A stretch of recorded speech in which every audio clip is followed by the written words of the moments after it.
건강한 교회를 추구하는 뉴라이프 교회, 저희 교회는 건강한 교회를 지향하고 있습니다.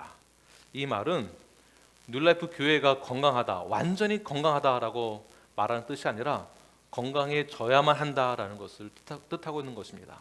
그것은 우리가 아직 건강하지 못하기 때문에, 완전하지 못하기 때문에 그 완전함을 향하여서 나아가기 위하여서 건강해져야 한다라고, 그런 뜻에서 건강한 교회라고 저희들은 외치고 있습니다. 교회는 완전하지는 않습니다. 그러나 완전한 교회를 꿈을 꾸며 나아가야 합니다. 교회는 아직 완전하지 않은 성도들이 모였기 때문에 성경에서 요구하는 바대로 실천하고 살아감으로 교회가 성도들이 완전함을 향하여서 나아갈 때, 그때야 비로소 교회는 건강한 교회라고 볼 수 있는 것입니다. 하나님의 사역을 위하여서 또한 일을 하면서 우리가 많은 생각들을 하게 됩니다. 생각들이 다 다르죠. 누구는 이렇게 해야 된다, 누구는 어떠한 방식대로 해야 된다. 이러한 다양한 상황에 부딪힐 때 교회 안에서 여러 가지 의견 충돌이 일어날 수 있습니다. 서로 간에 갈등이 일어날 수 있고요. 동일하게 안디옥 교회에서도, 예루살렘 교회에서도 한 가지 문제를 놓고 다양한 생각으로 인하여서 충돌이 있었고 갈등이 있었습니다. 특히 안디옥 교회에서는 복음에 대해서, 구원에 대해서, 또한 전도에 대해서 서로가 의견 충돌이 있었습니다. 갈등이 있었습니다. 분열이 있었습니다. 잘못된 가르침으로 인하여서 교회가 흔들릴 만큼 큰 소동이 있었습니다. 이때 우리는 무엇을 해야 될까요? 하나님의 뜻이 어디에 있는지, 하나님의 뜻이 무엇인지를 분별해야 될 것입니다. 그 하나님의 뜻이 무엇일까요? 건강한 교회는 교회 안에서 소동이 있었을 때 성경 중심으로, 말씀 중심으로 하나님의 뜻을 발견하는 것이 중요합니다. 그때야 비로소 많은 어려움들을 이겨낼 수 있게 됩니다. 그렇다면 오늘 본문에서 맞이하고 있는 교회 안에서의 여러 가지 문제와 갈등을 건강한 교회에서 어떻게 이겨내고 있을까요? 하나님의 뜻이 무엇인지를 우리 한번 살펴보기를 원합니다. 사도행전 전체에서 말하고 있는 하나님의 뜻, 그 핵심이 무엇이냐면 오늘 본문의 핵심이기도 합니다. 이방인들에게도 복음은 전해져야 한다. 하나님의 구원 계획이 이루어지는 것, 그래서 성령의 능력으로 점점 더 교회가 건강하게 자라나는 것이 사도행전 전체의 핵심이고 오늘 본문의 핵심이기도 합니다. 교회를 세우는 것, 철치 플랜팅, 이방인들에게도 복음이 증거되어지는 것, 모든 하나님의 구원 계획이 이방인들에게도 속했다라는 것이 증거되어지는 것이 바로 하나님의 뜻입니다. 이 하나님의 뜻에 대해서 바울과 바나바가 예루살렘 교회에서 전했던 이 메시지가 예루살렘 교회에서도 종교회를 통하여서 동일하게 만장일치로 하나님의 뜻은 이것이다 라고 말을 하고 있는데요. 하나님의 뜻이 실천되질 때 확신을 가지고 이 두 사람을 안디옥 교회로 파송하게 되는데요. 오늘 본문 22절 말씀을 함께 읽겠습니다. 시작.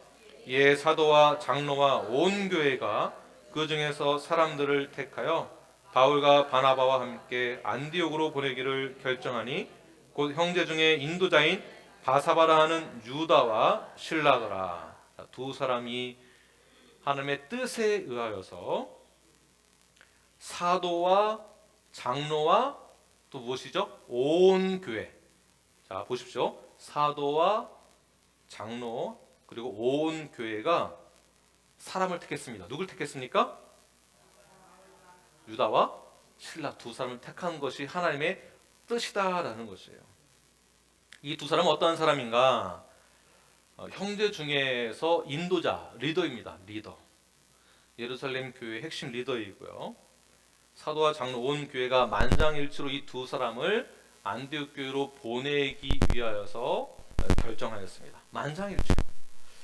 자, 이렇게 결정했다는 뜻 안에 무엇이 포함되어 있을까요?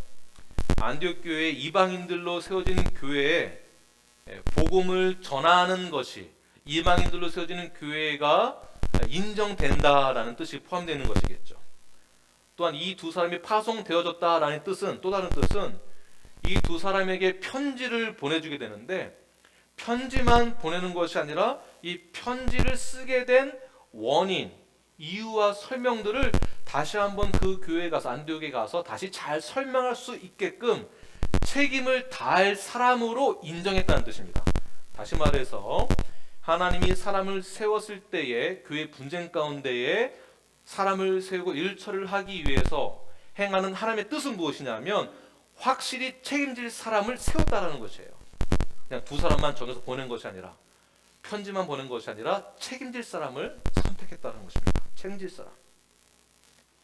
이 두 사람은 편지만 전달하는 것이 아니라 회의에서 결의된 내용을 확실하게 이해하고 있는 사람, 그리고 이 편지의 내용을 그대로 전달을 하고 그 교회가 실천할 수 있도록 도와줄 사람, 그 회의의 모든 내용을 잘 이해하고 있고 그 회의에 직접 참여한 증인이 되는 것이겠죠.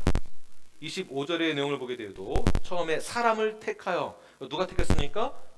장로와 종교 지도자들이, 사도들이 이 두 사람을 택했고요. 그만큼 사람을 택했다라는 것은 유다와 실라가 예루살렘 교회로부터 완벽한 지지를 받고 있는 자다라고 보는 것입니다. 완벽한 지지를 받고 있는 자, 완벽한 후원을 받고 있는 자. 다시 말해서 이 사람이 과연 잘할까 의심의 여지가 없는 사람을 말하고 있는 것이겠죠. 네. 저희 교회에서도 사람을 세우게 됩니다. 담임 목사를 세우게 되고 안수집사를 세우게 되고 또한 봉사자를 세우게 되고 직분자를 세우게 되죠. 세워놓고서는 의심하면 되겠습니까? 과연 잘할까? 잘하고 있나? 의심이 아니라 전적인 지지를 받아야만 된다는 것입니다. 네, 모두가 만장일치로 전적인 지지하에 이것을 책임질 만한 사람으로 여겼다라는 뜻이에요. 만장일치로. 두 번째의 뜻은 신랄은 헬라파 유대인으로서 복음의 진리를 제대로 깨닫고 있는 자라고 본다라는 것입니다. 왜냐하면 이들이 전달하는 편지를 안디옥 교회에 있는 형제들에게 보여줬을 때 그 형제들이 크게 기뻐한 동시에 신라가 그곳에서 오랫동안 머물면서 안디옥 교회 형제 자매들과 함께 지내면서 서로 권면하고 격려했다고 하고 있습니다. 즉 복음에 대해서 확실하게 이해하고 있는 자, 성경에 대해서 확실히 이해하고 있는 자들로서 교회를 온전하게 세우는 역할을 할 수 있을 정도의 그러한 지혜와 지식을 가지고 있는 자다라고 보는 것이죠. 31절, 32절 말씀을 함께 읽겠습니다. 시작. 읽고 그 위로한 말을 기뻐하더라. 유다와 실라도 선지자라. 여러 말로 형제를 권면하며 굳게 하고. 유다와 실라가 선지자다라고 말하고 있는데요. 초대교회에서의 선지자란 설교하고 교회를 다스린 자다라는 것입니다. 즉, 이 두 사람은 교회를 다스릴 만한 지도력이 있는 자, 리더십이 있는 자, 성경에 대해서 잘 알고 있는 자라고 보는 것이죠. 또한 사도 바울이 2차 전도여행을 떠날 때 어떠한 이유로 바나바와 헤어지게 됩니다. 그리고 함께 동역할 자를 찾게 되는데요. 바울이 누구를 찾았을까요? 동역할 사람이 필요했는데요. 39절, 40절 말씀 함께 읽겠습니다. 시작. 서로 심히 다투어 피차 갈라서니 바나바는 마가를 데리고 배 타고 구브로로 가고 바울은 실라를 택한 후에 형제들에게 주의 은혜에 부탁함을 받고 떠나. 네, 자신의 복음사역에 합당한 인물로 예루살렘 교회의 지도자 중에 한 사람이었던 실라를 선택하게 됩니다. 바울의 성향을 잘 아실 것입니다. 다소 강직하고 때로는 까다로운 성품을 가지고 있는 바울이기도 합니다. 그 바울에게 눈에 들어왔던 인물이 실라입니다. 신라를 동역자로 선택했을 때에는 분명 신라가 어떠한 장점이 있기 때문에 선택한 것이겠죠. 즉 바울 입장에서 봤을 때는 이 사람이면은 나와 함께 동역할 만하다라는 그 기준이 무엇이었을까요?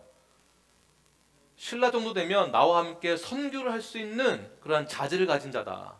신라 정도 되면 이방인들에게 복음을 전할 수 있는 실력이 있는 자다라고 보았던 것이죠. 나와 함께 목숨을 걸고 복음을 함께 전할 수 있는 자, 자신들이 전할 그 복음에 대해서 본질에 대해서 확실히 이해하고 있는 자, 그러한 자가 바로 신라였고 그 신라를 바울이 픽업하게 됩니다. 다시 정리해 보겠습니다.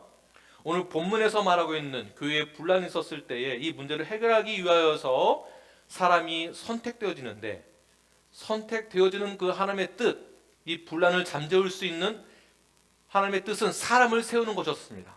사람을 세울 때의 기준이 오늘 본문에서 말하고 있는 것은 세 가지입니다. 첫 번째는 교회에서 만장일치로 맡겨진 일에 대해서 책임을 질 수 있는 자, 확실히 책임을 질 수 있는 자를 만장일치로 선택하는 것이 하나님의 뜻이다라고 보는 것이에요.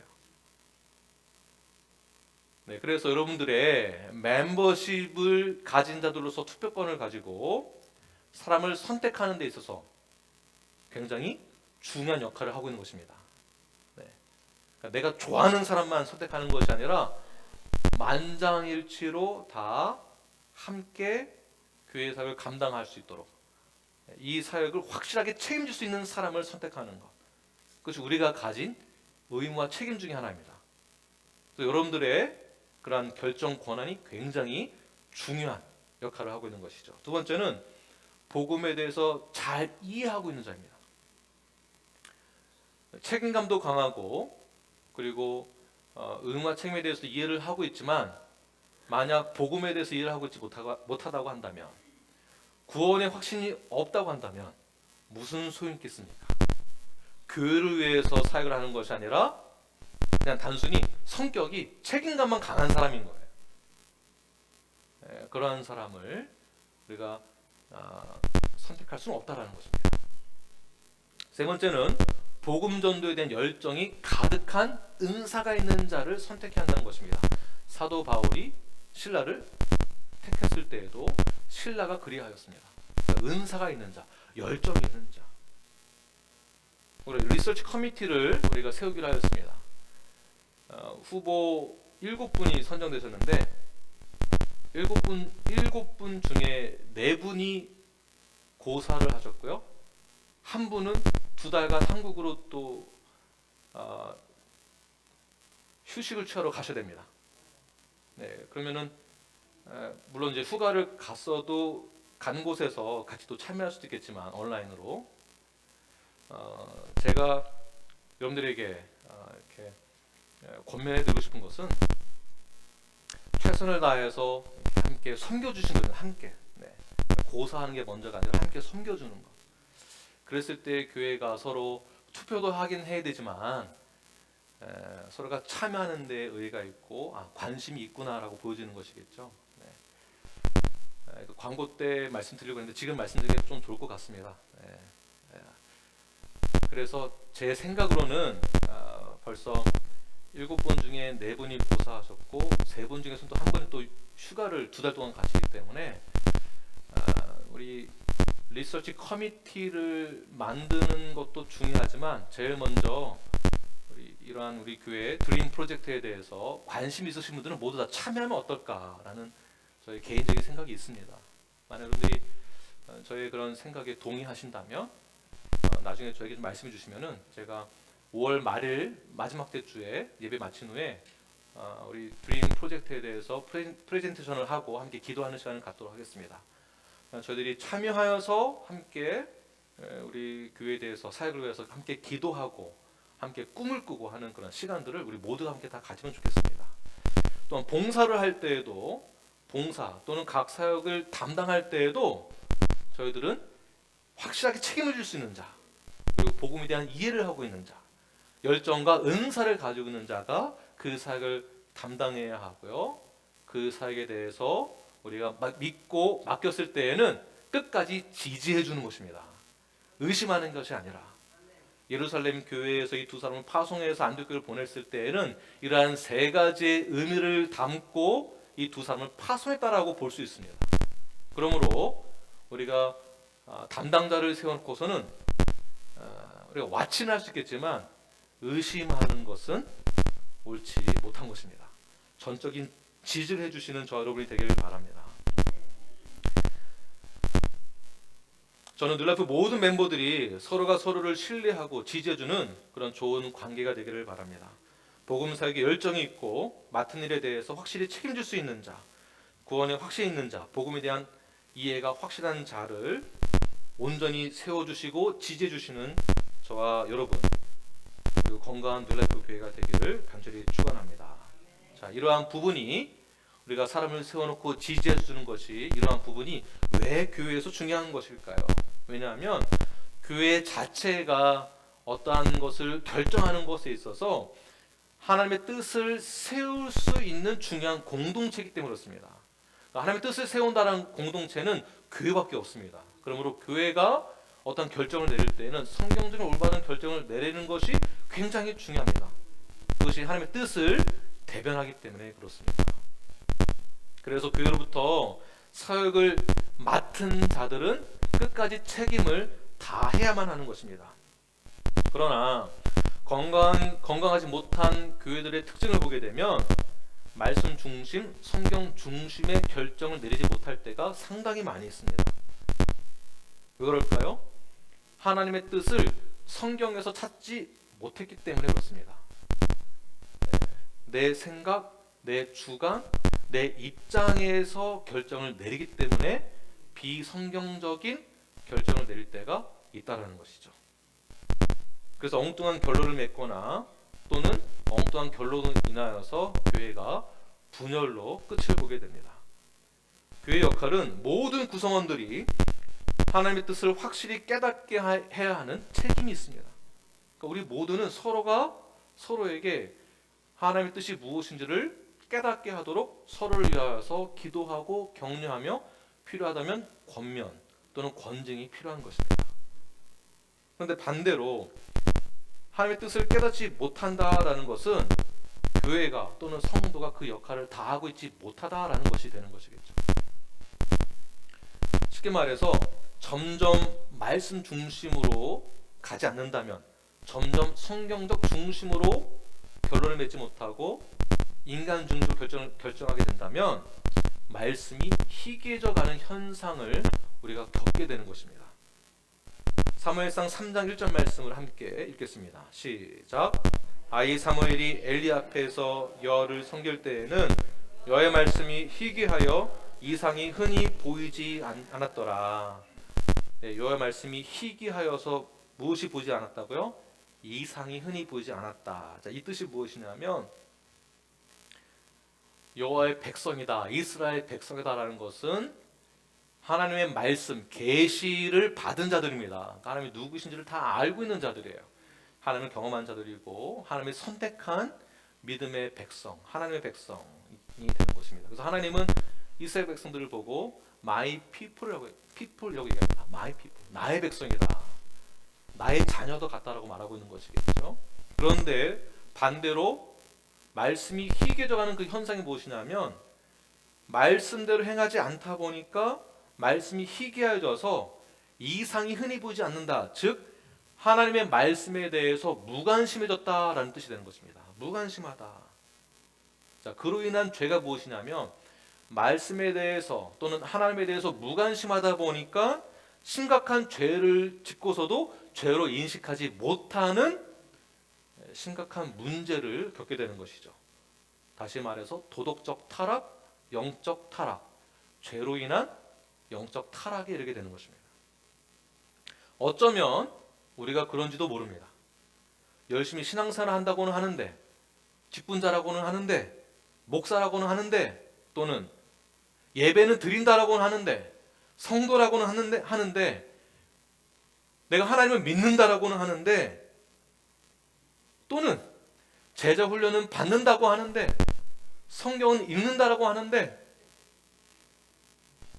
하나님 중심, 말씀 중심, 성경 중심이 아니라 내 중심, 내 주관, 나의 이기적인 생각으로 하나님의 말씀을 무시하고 결정을 하고 판단을 한다면 이것은 말씀이 희귀한 상태, 하나님의 말씀을 무시하는 상태가 된다는 것입니다. 어떤 결론을 맺게 되겠습니까? 영적 타락, 도덕적 타락을 보게 되는 것이죠. 중요한 것은 내가 말씀을 얼마나 가까이 하고 있는가. 말씀에서부터 멀어지게 되면은요, 분별하지 못함으로 무엇이 죄인지 무엇이 죄가 아닌지를 모르게 됩니다. 말씀을 가까이 하지 않으니까. 그래놓고서는 나중에는 타협을 하거나 또는 합리화시키죠. 이 정도는 괜찮아. 누구 목사도 그러더라. 어느 교회에서도 그러더라. 라고 타협하게 되거나 합리화시키게 됩니다. 성경적으로 올바른 분별을 하지 않았기 때문에, 하나님의 뜻이 무엇인지를 분별하지 못하기 때문에, 말씀이 희귀해졌기 때문에 그렇습니다. 그러므로 교회의 역할, 즉 우리 구성원들의 역할이에요. 교회 역할은 김한권 목사 역할이 아니라 우리 모두의 역할입니다. 교회 역할, 우리 구성원들이 해야 될 그 역할은 무엇이냐면 서로가 하나님의 뜻을 깨닫게 하는 데 있다는 것입니다. 깨닫게 하는 데. 여기에 책임이 있습니다. 아마도 유다와 실라가 안디옥 교회에서 그만큼 책임을 질 수 있는 자, 깨닫는 자, 그 역할을 감당하기 위하여서 안디옥 교회에서 잠시 동안 머물면서 형제 자매들에게 권면하고 가르치며 이 부분을 깨닫게 했는지도 모르겠습니다. 교회에 어려운 일이 생겼을 때, 안디옥 교회에 지금 분열이 생긴 것이거든요. 교리 문제로, 구원론의 문제로 교회가 분란이 생기고 파가 나눠졌습니다. 이때에 확실히 책임질 수 있는 자, 그 역할이 무엇일까요? 이 상황 가운데에서 피하거나 떠나지 않는 것입니다. 책임지는 거예요. 책임지는 거예요. 바울과 바나바도 교회에 문제 있을 때 떠난 것이 아니라 책임을 졌습니다. 피하지 않았습니다. 교회를 온전하기 위하여서. 그러니까 하나님의 뜻이 무엇인지 분별했을 때에 이거는 우리 보고 하나님이 떠나라고 하는 거구나. 이건 내 생각인 거예요. 하나님은 교회를 세우길 원하시고 견고하게 하길 원하시는 것이거든요. 이게 성경에 나와 있는 하나님의 뜻인데 이것을 분별하지 못하고 교회를 어려울 때 떠난다든지 책임을 피한다든지, 교회에 큰 소동이 있었을 때에 바울과 바나바는 그 자리를 떠나지 않았습니다. 그 소동 있는 자리에 유다와 실라가 파송받으면서 갈 때 걱정 근심하면서 간 것이 아니라 책임을 다할 각오를 하고 간 것입니다. 왜 그렇습니까? 복음에 대한 확실한 이해를 하고 있었고요, 은사와 열정을 가지고 있었기 때문에 그렇습니다. 오히려 갈등과 충돌 속으로 들어가서 그곳에서 올바른 하나님의 뜻을 전달하고 성경적인 판단을 내림으로 교회를 견고하게 세운 역할을 감당했다는 것입니다. 저는 우리 뉴라이프 교회가 이 모든 사역을 우리 각 모든 지체들이 잘 감당해내는 저와 여러분이 되길 간절히 축원합니다. 우리 솔직히 교회에 문제가 생기면은 누가 가장 책임감을 느낄까요? 네? 부목사님이요? 네, 부목사님은 저도 부목사를 해봤지만 나의 책임감이다라고 느끼지 않습니다. 왜냐하면 담임 목사가 있으니까 모든 책임을 담임 목사들에게 돌리거든요. 저는 반대로 부목사님이 책임을 또 져야지 같이 지고 갑시다라고 얘기를 하고요. 동시에 우리 모두가 책임 다 져야 하는 것입니다. 담임 목사만 하는 게 아니에요. 우리가 사실은 각 지체가 연합된 것이거든요. 각 지체가 맡은 역할이 있습니다. 그 역할을 모두가 다 같이 감당하는 거지 담임 목사만 지고 가는 게 아닙니다. 그런데 이상하게도 담임 목사 책임감은 제일 느끼긴 하죠. 그래서 솔직히 교회에 문제가 생기면은 저희 딱 이 마음 중간에 무엇이 생기냐면 내가 이거 할 수 있을까? 이걸 내가 감당할 수 있을까? 나는 아직 나이도 어리고 경우도 부족하고 실력도 없고 나는 부족해. 누군가가 감당할 사람이 있을 거야. 내가 떠난다면 누군가가 대신 잘할 수 있겠지. 이 생각이 있을까요, 없을까요? 저는 없습니다. 저는 없습니다. 그러나 책임 맡은 자들은 이런 마음이 어쩔 수 없이 생기기도 합니다. 그래서 여러분 봉사하더라도 그 맡은 거 이번 해까지만 하고 다시는 안 할 거야. 이 마음 다 가지시죠? 아니라고는 하셔야죠. 그래도 예. 우리가 봉사할 때 아유 올해까지만 이거 너무 책임감이 무거워. 사실은 그 책임감이 굉장히 큽니다. 그러나 나의 혼자 힘으로는 할 수 없기 때문에 우리 모두가 함께 참여하면서 서로를 지지해 주어야만 그 책임을 모두가 다 감당할 수 있는 거죠. 네, 그래서 확실하게 책임질 수 있는 자가 세워졌으면요, 모두가 다 신뢰하고 그를 지지해 주는 것입니다. 누가 그랬듯이 예루살렘 교회에서 전부 다 만장일치로 유다와 실라를 지지해 주었듯이 뉴라이프 교회에서도요, 신뢰하는 마음으로 한 사람을 리더로 세웠으면요, 지지해 주는 것입니다. 그 지지를 받았을 때에 그 힘을 얻어서 그 역할을 마지막까지 잘 감당할 수 있는 거예요. 그 지지는 여러분들에게 오는 것이지만 그 지지할 마음, 신뢰하는 마음을 누가 주시는 것일까요? 수직적으로는 하나님이 주시는 거예요. 즉 하나님의 힘이 어디로부터 오는가? 영적으로 막 뭔가 오는 것이 아니라 수직적으로는 하나님이 교회를 통해서, 여러분들을 통해서 수평적으로 담임 목사를 지지해주고, 또는 안수 집사를 지지해주고, 또는 각 사역을 맡은 이들을 지지해주고, 봉사자들에게 또는 각자 역할을 하고 있는 모든 지체들에게 지지할 수 있는 힘을 수평적으로 하나님이 주신다라는 것입니다. 이것이 실현되기를 원합니다. 네, 이것이 이러한 프랙티스가 교회 안에서 있어야만 하나님의 뜻이 교회를 통해서 나타나는 것입니다. 하나님의 뜻이 영적으로 뭔가만 환상으로만 나타나는 것이 아니라, 그러니까 환상만 보려고 하지 마시고요, 실제로 말씀대로 하시면 되는 거예요. 말씀대로는 하지 않으면서 뭔가 환상만 보려고 하지 마시고, 보라야 잠만 자지 말고, 보라야 말씀을 좀 들으세요. 네. 또한 마지막으로는 교회에 얼음이 있을지라도 사역은 절대로 멈춰져서는 안 됩니다. 절대로. 그 사역이 무엇이냐면 35절 말씀이에요. 함께 읽겠습니다. 시작. 바울과 바나바는 안디옥에서 유하며 수다한 다른 사람들과 함께 주의 말씀을 가르치며 전파하니라. 자, 보시면 가르치며 전파한다. 자, 예수님의 3대 사역. 이거 잠시만요. 네, 이거 우리 제자 훈련 받는 우리 김병선 자매님이 한번 말씀해 주세요. 네, 예수님의 3대 사역하면 가르치고 전파하고 고치는 사역, 힐링, 티칭, 또 프리칭, 또 힐링.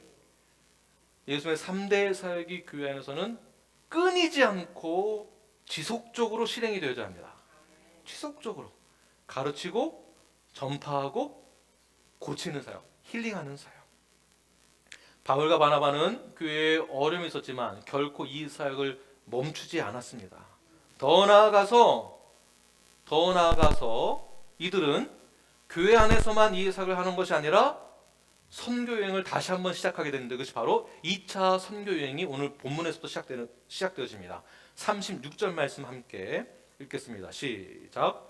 며칠 후에 바울이 바나바더로 말하되 우리가 주의 말씀을 전한 각 성으로 다시 가서 형제들이 어떠한가 방문하자 하고, 네, 36절에 성경책에 가로 열고 2차 전도 여행 이렇게 쓰시기 바랍니다.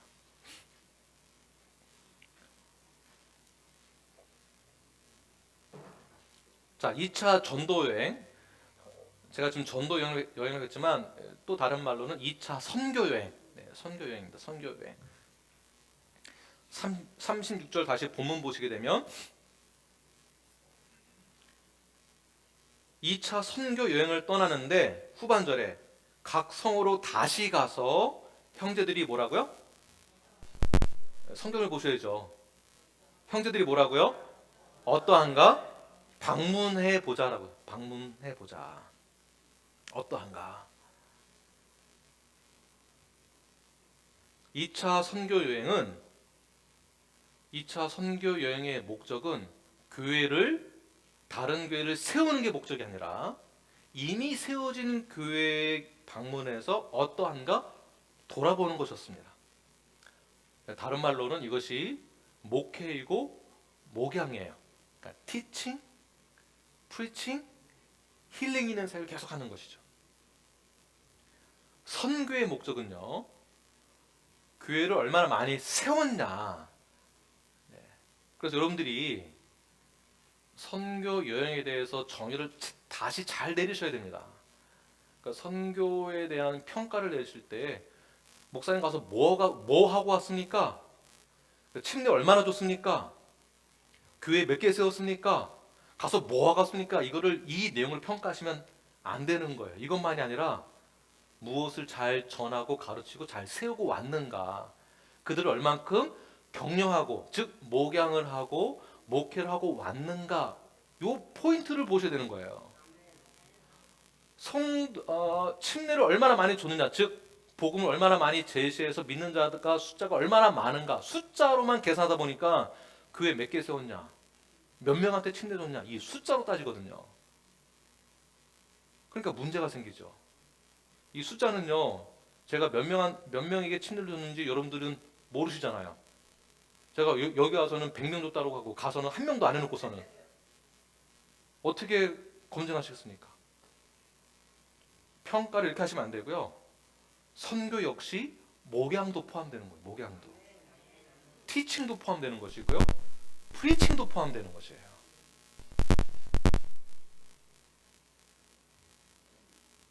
선교는 교회를 세우는 것, 그 이상으로 더 나아가서 그 교회가 어떠한가를 보는 것입니다. 어떠한가.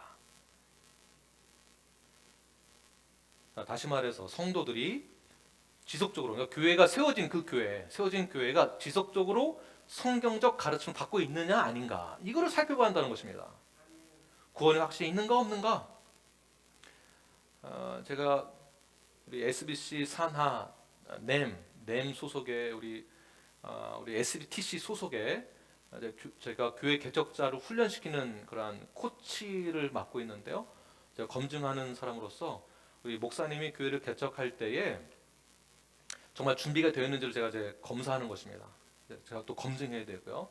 목사임에도 불구하고 제 질문이 있습니다. 몇 주 전에도 제가 한번 검증하는 그런 시간이 있었는데, 제가 하는 질문이에요. 목사님에게 하는 질문. 목사님, 구원의 확신이 있으십니까? 이 질문이에요.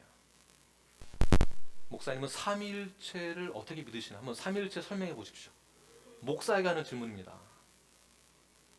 그만큼 목사에게도 중요한 질문이고요. 교회에게 있어서, 성도에게 있어서 가장 중요한 질문이 뭐냐 하면, 주일 예배에 참석했냐 안 했냐, 이 숫자 따지는 게 아니고요, 진짜 구원의 확신이 있는가 점검해 보는 것입니다. 진짜 구원을 받았는가, 진짜 예수님 영접했는가, 환상을 얼마나 많이 받는가가 아니고요, 진짜 주님을 영접했는가예요. 그것을 어떻게 증명할 건가. 그 증명, 하나님의 뜻을 내가 증명해내야 되거든요. 삶으로 나타내야 한다는 것입니다. 삶으로. 그것을 바울과 실라가 2차 선교여행을 떠나서 교회를 돌아보면서 확인했다라는 거예요. 어떠한가 돌아봤다는 것입니다. 다시 안디옥 교로 돌아가겠습니다. 안디옥 교에서는 거짓 교사로 인해 교회가 다툼이 일어나고 분열이 일어나게 되었습니다. 그때 이들이 취한 첫 번째 행동은, 선교가 중요하니까 선교를 떠나야 된다라고 해서 바울이 이 교회에 내버려두고 그냥 떠나지 않았다라는 것입니다. 선교가 더 중요해. 여기 로컬 철치보다 선교가 더 중요하니까 교회에 분란이 있던지 말던지, 교회 성도들이 올바르게 신앙생활을 하고 있던지 말던지, 교회에 다툼이 있던지 말던지, 싸우던지 말던지, 진짜 회개를 했는지 안 했는지 상관하지 말고 선교만 간다, 이렇게 결정하지 않았다라는 거죠. 분란이 있었을 때 바울과 바나바는 그 교회를 지키기 위하여서, 그 교회를 회복, 힐링시키기 위하여서 사명을 감당했다는 것이고요. 이 사역이 끝나고 나서 교회가 안정화되었을 때, 가르치고 전파하고 힐링이 되었을 때, 그 다음 선교를 떠나게 되는데, 선교지 역시 돌아보기 위해서 갔다는 것입니다. 이 기간이요, 1차 전도여행 마치고 2차 전도여행 떠나기까지 약 2년에서 3년 동안 교회를 돌본 것입니다. 한두 번 가르친 게 아니고요. 1, 2주, 2, 3개월이 아니고 2, 3년이에요. 2, 3년.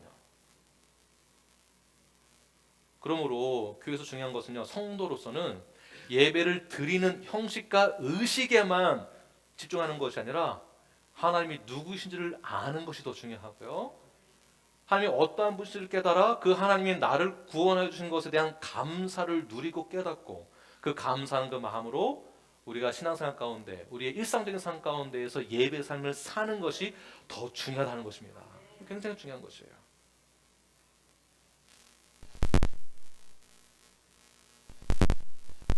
거짓 선생으로부터 거짓 교리로부터 교회를 보호하기 위하여서 바울과 바나바는 끊임없이 교회의 성도들을 가르치는 데 집중했습니다. 그때 교회가 안정적으로 돌아서게 된 것이죠. 그런데 만약 선교가 중요하다라고 해서 교회는 모른 척하고 선교만 한다. 영혼권이 더 중요하다. 교회를 세우는 게 더 중요하다.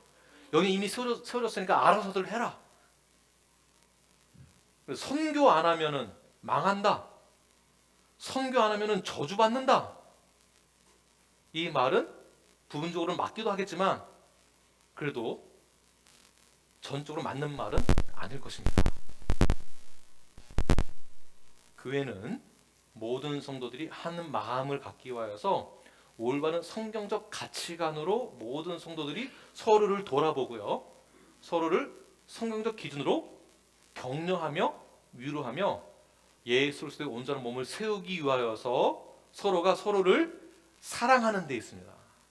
그렇게 교회를 세우시는 저 여러분이 되길 간절히 축원합니다. 그렇게 선교를 하기로 결정하고 나서 이제 준비를 하게 되는데요. 37절 말씀 함께 읽겠습니다. 시작. 바나바는 마가라 하는 요한도 데리고 가고자 하나. 마가는 바나바의 혈육입니다. 기억하시겠지만 1차 전도여행 때 밤빌리아에서 마가가 중도 하차하고 사역을 포기하고 이제 떠나게 되죠. 38절 읽겠습니다. 시작. 바울은 밤빌리아에서 자기들을 떠나 함께 일하러 가지 아니한 자를 데리고 가는 것이 옳지 않다 하여. 자, 무슨 말일까요? 그러니까 바나바는 마가를 다시 데려가자. 근데 바나바가 2차 전도여행 때는 안 된다. 너 마가 잘 알지 않느냐? 마가는 안 된다. 자격이 안 된다. 그러니까 바울의 성향을 잘 알 수가 있습니다. 굉장히 단호하고 냉철하며 강직한 모습을 보여주죠. 마가가 사역을 포기하고 예루살렘으로 돌아갔을 때에 바울은 마가에 대해서 생각했을 때 어떻게 생각을 했을까요? 마가는 책임감이 부족한 사람, 소명의식이 없는 사람, 신실하지 못한 사람으로 그렇게 마가를 이해했을 것입니다. 그래서 2차 전도여행 때 함께 참여할 수 없다라고 결론을 맺게 되고요. 그래도 바울 정도 되면 사도인데 그래도 품고 갈 수 있지 않을까? 왜 그렇게 결정했을까? 이해가 안 되는 부분이기도 합니다. 더군다나 마가의 문제로 바나바와 싸워서 헤어지게 되거든요. 오늘 본문 이후로 바나바는 등장하지 않습니다. 그러니까 둘이 화해를 했는지 뭐 다시 만나는지는 모르겠습니다. 그러나 바나바는 바나바 나름대로 본인의 고향으로 돌아가서 교회를 세우고 사역을 끝까지 한 것으로 추측을 하고 있고요. 바울과 다시 만났는지는 우리가 알 수는 없습니다. 반면 바나바의 성향은 온유하고 너그럽고 용서하는 마음, 궁기는 마음이 강한 사람이죠. 이해심과 배려심이 많은 사람. 그래서 마가를 동참시키려고 하는데 바울이 반대함으로 둘이 충돌이 일어나서 헤어지게 됩니다. 여러 가지 상황을 겪으면서 함께 이겨냈던 여러 가지 상황을 함께 이겨냈던 이 두 사람 마가의 문제로 완전히 결별하게 됩니다. 39절 읽겠습니다. 시작. 서로 심히 다투어 피차 갈라서니 바나바는 마가를 데리고 배 타고 구브로로 가서.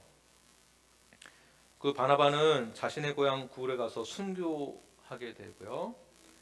마가는 오늘 본문에 나오지 않지만 베드로를 만나게 됩니다. 베드로는 어떠한 히스토리가 있습니까? 예수님을 3번 부인합니다. 그가 그 자신의 어떠한지 잘 알고 있죠. 3번 부인하는 순간, 아, 예수님의 말씀 맞았구나. 내가 이런 사람이구나. 난 절대 배신 안 할 줄 알았는데. 그에게 허탈함과 허무함, 그 자신의 나약함을 발견했을 것입니다. 그리고 부활하신 예수를 만난 뒤 그의 인생이 완전히 바뀌게 되죠. 그러니까 진짜 주님 만난 거예요. 주님 만나니까 그 이후에는 목에 칼이 들어와도, 우리 15장 전부터는 다 베드로 얘기잖아요. 베드로가 어떻게 생각했습니까? 법정에 서서도 주님을 부인하는 것이 아니라 강력하게 주님이 하나님의 아들이다, 하나님이다라고 고백을 하지 않습니까? 부활하신 분이시다, 그분이 진정 우리의 메시아다라고 고백을 합니다. 그리고 예수님의 이름으로 모든 질병 걸린 자들에게 회복을 주고 치유하고, 또한 믿는 자의 수가 허다하게 많아지는 놀라운 그런 역사를 보게 됩니다. 베드로의 삶이 바뀌었던 것이죠. 마가도 배신했었거든요. 그의 마음이 어땠을까요? 마가가 베드로를 만났을 때 베드로 역시 마가의 마음을 충분히 이해했을 거예요. 아, 나의 어릴 때 모습 보는 것 같구나. 괜찮아. 지금 괜찮아.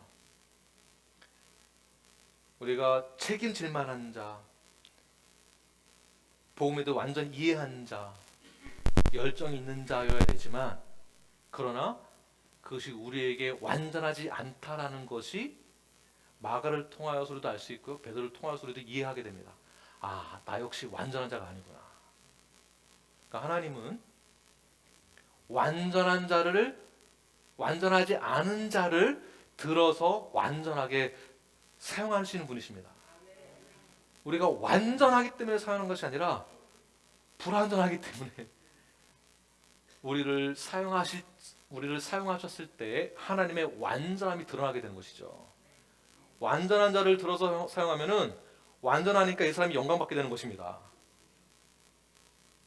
연약한 자, 부족한 자, 저같이 연약하고 뭔가 부족하고 뭔가 좀 어리버리하고, 뭐 그런 사람을 사용하셔야 하나님이 영광 받으시는 거예요. 김한근 목사에게서는 그런 말이나 행동이 나올 수 없거든요. 여러분 지금 제가 하는 말을 이해하고 계신지 모르겠습니다. 이 은유법을, 교회가 뭔가 좀 연약해야 하나님이 영광 받으시는 거예요. 인간 힘으로 안 된다는 것을 깨닫게 되거든요. 바울은 열심히 한다고 했는데, 성경적으로 한다고 했는데 본인 뜻대로 다 안 되는 상황. 그때야 비로소 하나님이 영광 받으시는, 영광 받게 되는 것입니다. 그러므로 여러분 모든 삶 가운데에서 내가 실수가 있고 나에게 어려움이 있고 나에게 연약함이 발견됐을 때, 아이고, 나 왜 이러나, 나는 쓸데없는 인간인가 보다. 우리 학생들도 나는 왜 이러나, 나는 공부도 못하고 뭐도 못하고 엄마한테 맨날 잔소리만 듣고 나는 살 존재가 아닌가 보다라고 생각하지 마시고, 그때 하나님이 부르시는 거예요. 하나님이 찾으시는 것입니다. 하나님이 더 영광 받으실 것이에요. 누굴 통해서요? 연약한 저희들을 통해서. 우리는 완벽하게 할 수 없지만, 흠 없이 할 수는 없지만, 하나님이 흠 있는 자를 통해서 흠 없게 만드실 것이고요. 그리고 완전하지 않은 교회를 완전하게 하실 것을 우리를 통해서 나타내 보여주실 것입니다. 결국 바울이 마지막 감옥에 있었을 때에 디모데에게 부탁을 합니다. 어떤 부탁을 할까요? 마가를 나에게 꼭 데리고 가라. 그가 나에게 큰 유익이 된다. 전에는 바울이 마가를 향하여서는 그 친구는, 그러나 시간이 흐르고 말씀으로 성장하고 성령님이 감동시켜 주심으로 바울의 마음 가운데 큰 변화가 점점 시간이 흐르면서 생기는 거죠. 성숙해지고 자라나는 것입니다. 그러므로 지금 문제가 있는 그 문제 때문에 너는 하나님이 우리를 향하여서, 지금 성경적 원리를 잘 이해하십시오. 성경에서 말하는 원리가 있습니다.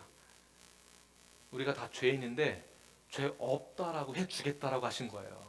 죄 없다라고 해주겠다는 거, 없다라고. 완벽하지 못하거든요, 우리가. 성경의 원리는요, 죄 없다라고 해주고 너, 이게 아니고요, 예수 그리스도의 보혈의 능력으로 너의 죄를 다 사하여 주겠다라고 판정 내려놓고 자녀 삼아 주시겠다고 하시는 거예요. 이 모습이 교회 안에서 실천이 되어야 한다는 것입니다. 이것이. 그러므로 문제가 있을 때 이 문제로 끝나는 것이 아니라 바울이 마가를 향하여서 그가 나에게 큰 위로가 된다라고 했던 것처럼, 마가 역시 결국에는 바울로부터 버림받았기 때문에 큰 상처를 받아서 나는 절대로, 나는 하여튼 교회하고는 연관도 안 될 거야. 나는 내가 발 하나 들어놓기만 해봐, 내가 발을 잘라버리겠어. 네, 이러한 속마음으로 하시는 분 계시죠. 네, 그 교회는 절대 안 가. 그 사람은 절대 안 만나. 마가가 그렇게 하지 아니하고 마가가 바울에게 큰 유익이 되었던 것처럼 결국 마가는요, 베드로하고 끝까지 사역을 동참하면서 큰 협력자로서, 그래서 베드로는 마가를 나의 아들이라고 합니다. 아들이라고. 마가도 변했고요, 베드로도 변했고, 바울도 변하여서 온전한 하나님의 나라를, 하나님의 뜻을 건강한 교회를 통해서 나타내는 것입니다. 이것이 우리의 역할이에요. 우리 역할. 교회는 내가 복받기 위해서 교회에 출석하는 것이 아닙니다. 하나님의 뜻을 나타내는 것이 교회의 역할이에요. 그러니까 내가 나타내는 하나님의 뜻이 무엇인지를. 복만 받으려고 교회 나오시고, 이 병 고치려고 교회에 나오시고, 그것만이 다가 아닙니다. 그 이상으로 우리는 이미 복을 받고 신앙을 시작하는 거예요. 신앙생활을. 이미 우리는 복을 다 받은 거예요. 여러분에게 인사하겠습니다. 당신은 복 받았습니다. 더 나아가서 이미 복을 받았습니다. 이미 복을 받았으므로 신앙생활을 시작하는 것입니다. 네. 복을 받기 위해서 신앙생활 하는 것 아닙니다. 말씀하세요. 네. 막 물랄랄라 하면서 복 달라고. 네. 이미 복 다 줬는데 뭘 또 더 달라고 그렇게 기도하나. 하나님 그러실 것 같아요. 이미 우리는 그 복이 무엇이죠? 하나님의 자녀가 된 복이죠. 영생 얻은 복이고요. 죄 사함 받은 복이에요. 죄의 삭은 사망인데 죽지 아니하고 생명으로 옮겨진 복을 우리가 이미 받았습니다. 그 복을 이미 받은 기쁨으로 살아가는데 뭐 또 복을 더 달라고 기도하면 이미 줬는데 왜 또 더 달라고 하느냐라고 하실 것 같아요. 그러므로 교회는 이미 복을 받은 자들로서의 모임인 성도로서 교회를 온전히 세워나가는 건강한 교회가 되어야 합니다. 마지막 9절 41절 말씀 함께 읽겠습니다. 시작. 수리아와 길리기아로 다니며 교회들을 견고하게 하니라. 아멘. 견고하게 하니라. 결국 하나님의 뜻은 무엇이냐면, 교회가 많이 세워지는 것도 있겠지만 더 중요한 것은 좋은 열매를 맺는 것, 즉 교회가 견고하게 세워지는 것이에요. 성도가 많아지는 것도 하나님의 뜻일 수 있습니다. 그러나 더 중요한 것은 아무리 많아도 열매가, 그 시들시들한 열매가 있을 수도 있잖아요. 그러니까 열매는 어떤 열매가 맺어져야 되냐면 좋은 열매, 좋은 열매가 맺어지는 것입니다. 즉 견고한 성도가 되는 것이 중요합니다. 견고한 성도, 흔들리지 않는 성도. 교회에 출석한 것만으로 내 할 일 다 했다가 아니라 나는 어떠한 성도인가, 나는 어떠한 하나님의 자녀인가, 이 부분에 대해서 우리가 깊이 묵상하시고 결단 내리시고 온전한 성화를 이루시며 견고한 교회를 세워나가시는 눌라이프가 되기를 간절히 축원합니다.